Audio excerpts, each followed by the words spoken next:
اكيد جه في بالك قبل كده سؤال مهم جدا جدا، هو ممكن فعلا نربط العالم السينمائي القديم اللي كان يسمى الدي سي اي يو بالعالم السينمائي الجديد اللي شغال عليه جيمس جان اللي يسمى الدي سي يو؟ فخليني اقول لك ان ده سؤال ممتاز جدا. الإجابة عليه ممكن تبقى مثيرة جدا لو فكرنا فيها بطريقة ذكية ومرضية للجماهير، بس ده طبعا بشرط إن فيلم سوبرمان القادم من إخراج جيمس جان ينجح وبداية العالم السينمائي الجديد تكون بداية قوية. طيب هنا بقى بالنسبة لجمهور العالم السينمائي القديم اللي اتعلق بشخصيات زي سوبرمان هنري كافيل وكمان باتمان بين أفليك، وجمهور الدي سي يو اللي بيبنيه جيمس جان بشخصيات جديدة وزوايا مختلفة، فمن وجهة نظري في كذا سيناريو ممكن يخلي العالمين يتقابلوا أو يكملوا بعض بشكل منطقي ومش متشتت كمان. وأول حاجة هتكلم عنها هو استخدام المالتيفيرس. طيب السؤال المهم هنا، ليه المالتيفيرس هو الحل المنطقي؟ لأن ببساطة الكون اللي كان موجود قبل الدي سي يو مش بيتم إلغائه بنسبة 100%، زي ما احنا عارفين كلنا إن جيمس جان هو عمل سوفت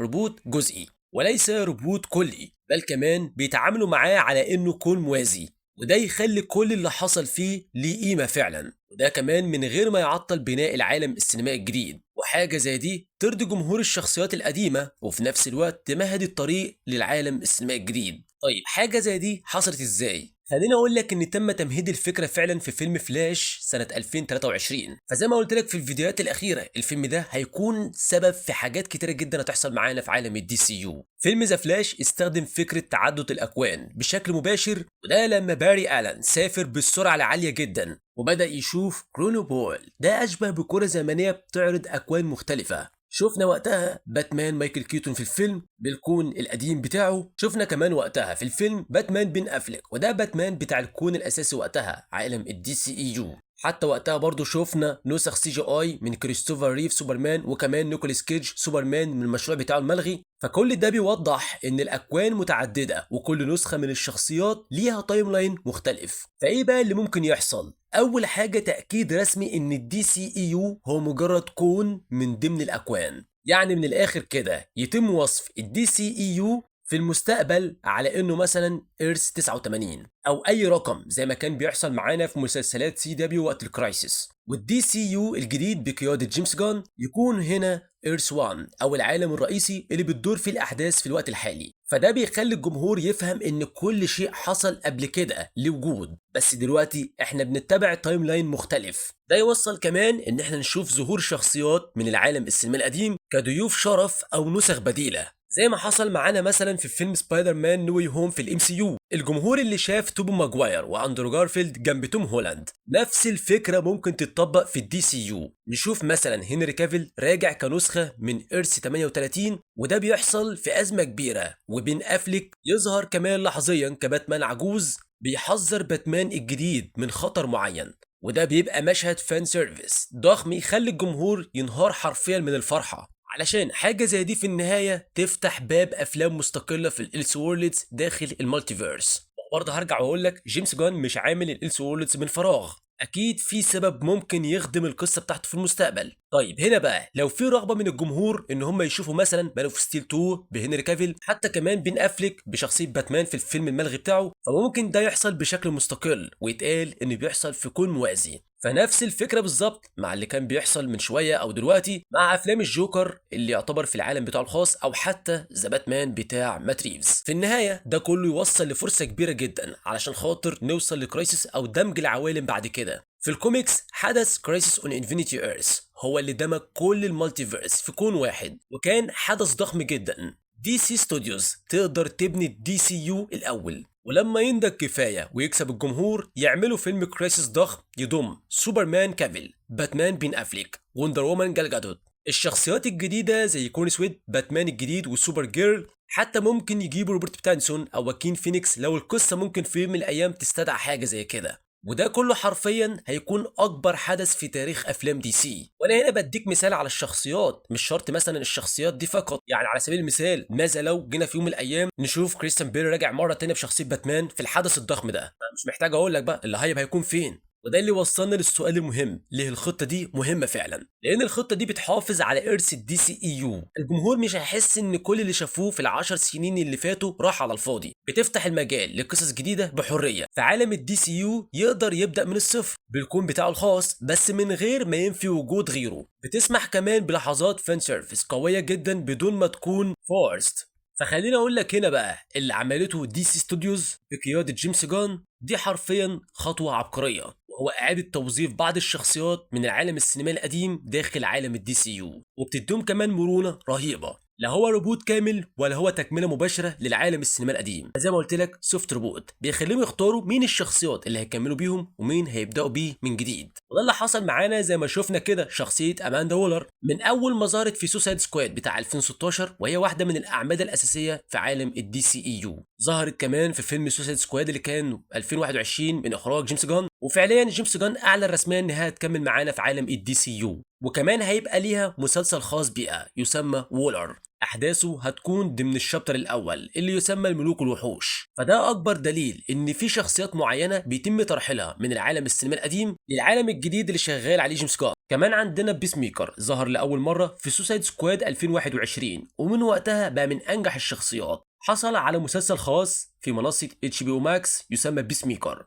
جيمس جان بنفسه كتب المسلسل واخرجه، وقال رسميا بيس ميكر مكمل في الدي سي يو، هيكون في موسم تاني وهيكون جزء من الكون الجديد. وده دليل ان مش كل حاجة في عالم الدي سي يو جديدة بنسبة 100%، لكن الشخصيات اللي نجحت عادي جدا ان هم يكملوا بيها. فحاجة زي دي معناها ايه بالظبط؟ الخطوة دي بتفتح ابواب كتير لدمج او اعادة توظيف شخصيات تانية من الدي سي اي يو بس باكتر من طريقة. يعني نقدر نقول في عالم الدي سي يو نفس النسخة بس في تايم لاين مختلف، يعني نفس الممثل نفس الشخصية، بس الأحداث الجديدة ملهاش علاقة مباشرة باللي حصل قبل كده. على سبيل المثال جال جادوت كوندر وومن ممكن تظهر تاني، بس القصة تكون من الصفر أو في خط زمن جديد، ومش لازم نربطها بأحداث باتمان ضد سوبرمان أو حتى جاستس ليج. ده شبه اللي عملته مارفل لما رجعوا ديدبول وكمان شخصية وولفرين بنفس الممثلين في الام سي يو، لكن من غير ما يكملوا قصص الافلام القديمه حرفيا. عندنا كمان نفس الشخصيه بس نسخه جديده بممثل جديد. لو جيمس جان فعلا حابب يرجع شخصيه زي شازام او بلاك ادم، ممكن يعيد تقديمهم من البدايه بشخص جديد او حتى بممثل قديم لكن بشخصيه تكون بديله او مختلفه. زي مثلا زكاري ليفاي ممكن يرجع كشازام بس في نسخه كوميديه اكتر ضمن الدي سي يو، او يتم عمل ريكاست كامل مع ممثل جديد. على العموم ده كله في النهايه ممكن فعلا يوصلنا لازمه الارض اللانهائيه. وليه الازمه دي مهمه جدا؟ في الكوميكس ازمه الارض اللانهائيه هي حدث ضخم جدا دمج اكوان متعدده في كون واحد وعدل التاريخ وحصل توحيد كبير. فتطبيق الفكرة دي في الأفلام هيسمح لدي سي يربط كل العوالم والشخصيات اللي ظهرت من أول العالم السينمائي القديم لحد الدي سي يو الجديد، وكمان ممكن عوالم تانية زي عالم سي دبليو أو أفلام مستقلة. فهنا بقى إنك تجمع الممثلين من كل العوالم ده هيكون حلم لكل معجبين دي سي. فعلى سبيل المثال الكاست القديم ان كان هنري كافيل بن افليك مع الشخصيات الجديده زي ديفيد كونسويت، والممثل كمان اللي ممكن يعمل معانا شخصيه باتمان في الدي سي يو. فالحدث ده هيخلي كل الاكوان تتلاقى في قصه واحده كبيره زي ما عملت مارفل في افلامها قبل كده بتاعت افنجرز. في نفس الوقت الفيلم هيكون لحظه وداع رسمي للعالم السينمائي القديم، يعني الجمهور اللي عايش معاه من سنين هيتشكر عليه. بعدها الدي سي يو يبقى هو العالم الرسمي اللي بيبدأ من نقطة صافية، واللي هو ممكن في الحالة دي يبتدي ان هو يهيئ نفسه لربوط جديد. واكيد طبعا لما تيجي تقدم حدث ضخم زي ده لازم تقدم قصة ملحمية. على سبيل المثال كل كون بيواجه خطر وجودي زي تدمير الاكوان كلها بسبب تهديد كوني زي الانتي مينيتور في الكوميكس. الابطال من كل الاكوان لازم يتعاونوا مع بعض مع لحظات تفاعل وحوارات دراميه بين نسخ مختلفه من نفس الشخصيه. مشاهد ملحميه تجمع باتمان بن افليك مع باتمان الجديد او سوبرمان كيفن مع ديفيد كونسويت. نشوف لحظات وداع وشكر من الشخصيات القديمه قبل ما يسيبوا المشهد للشباب الجداد. ففيلم زي ده هيرضي محب كل الحقبات من دي سي، سواء كانوا متابعين من زمن العالم السينمائي القديم او قبل كده او متحمسين لعالم الدي سي يو. ده كمان هيبتدي يخلق ترابط موحد ويمنح المنتجين حريه اكبر في بناء القصص المستقبليه، غير ان هو هيخلي الدي سي يو يبقى علامه مميزه ومستقله مع حفظ تاريخ وشخصيات العالم السينمائي القديم بكل حب. ولو قلت لي ازاي اصلا نكمل مع العالم السينمائي القديم علشان خاطر نوصل لمرحله الكرايسيس دي، خليني اقول لك الموضوع بسيط جدا. انت عندك العالم السينمائي الجديد اللي يسمى الدي سي يو، وزي ما لسه قايل لك من شويه جيمس جان مش عامل الإليس وورلدز من فراغ. فالعوالم الاخرى دي هي ببساطه افلام او قصص بتتم خارج الخط الزمني الرسمي او الكون الرئيسي اللي بتبنيه دي سي. غير كمان ان هي بتدي المبدعين حريه يكتبوا قصص جديده او مختلفه تماما عن الشخصيات المعروفه بدون قيود الالتزام. بتدي كمان فرصة لتجارب سردية جديدة وأجواء مختلفة وتفسيرات بديلة للشخصيات زي ما شفنا كده مع الجوكر أو ذا باتمان. وهنا بقى حاجة زي دي بتفتح الباب فعلا لاستكمال رؤية معينة من العالم السينما القديم، وده علشان خاطر يربطنا في المستقبل مع عالم الدي سي يو. على سبيل المثال لو في طلب مثلا على قصة خاصة بشخصية بلاك آدم مثلا من العالم السينما القديم، ممكن تعمل فيلم مستقل يرضي الجمهور ويدي مساحة أكبر للقصة، وده كمان في النهاية يفيد قصة جيمس جان، وده بيضمن استمرار إرث العالم السينما القديم كعالم بديل من غير ما يضغط على القصة الرئيسية للدي سي يو. وده كله في النهاية يوصلنا للحدث الضخم واللي ممكن نكتشف حاجة زي دي مثلا على سبيل المثال مع فريق زي سورتي. يعني نقول المكان فعلا مقر زي سورتي قاعدة متطورة في عالم الدي سي يو، وهم قاعدين مثلا في اجتماع معين، أعضاء الفريق بيلاقوا تنبيه غامض من أجهزة الكشف في اضطرابات كونية خطيرة بتأثر على الكون كله، واللي هو في حاجة مش طبيعية بتحصل في نسيج الواقع، الكون بينهار، علشان بعدها نعرف إن دي علامات انهيار كون موازي.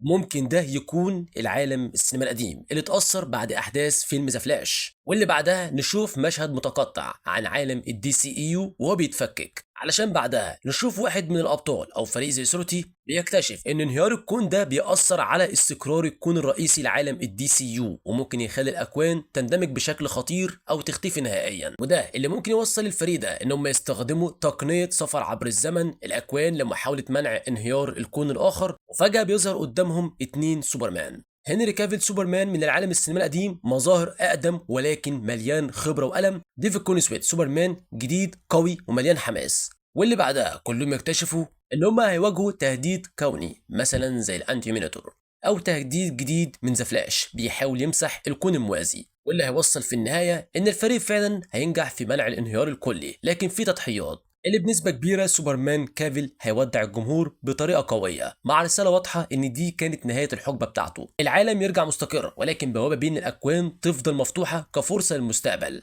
فالخلاصة هنا ده يوصل دي سي انها تعمل خطة ذكية جدا من الاخر كده، تحتفظ باللي اشتغل وترمي اللي منفعش. الشخصيات اللي الجمهور حباها سواء في العالم السينما القديم او اللي ليها شعبية ممكن نرجع نشوفها بشكل جديد او حتى بنفس شكلها. ده بيخلي الدي سي يو اكثر مرونة ومش مقيد بانه يبدا كل حاجة من الصفر. فالنتيجة النهائية بعد ده كله عالم الدي سي يو بيطلع اقوى، نقدر نقول كمان اكثر ثراء في قصصه وشخصياته، وفي توازن بين القديم والجديد. واعتقد بعد كل الاسباب اللي انا قلتها لك دي توضح معانا ان الموضوع فعلا سهل ان احنا نشوف في يوم من الايام ربط ما بين العالم السينما القديم والجديد، ولكن كل ما في الموضوع ان احنا مستنيين نصبر شويه على خطه جيمس جان، وده علشان خاطر في النهايه يقدر يقدم لينا كل شيء بطريقه ممتازه. لان زي ما قلت لك قبل كده بقولها لك دلوقتي، عاجلا ام اجلا الكاست القديم مسيره في يوم من الايام هيرجع مره تانية لو عالم الدي سي يو بتاع جيمس جان نجح.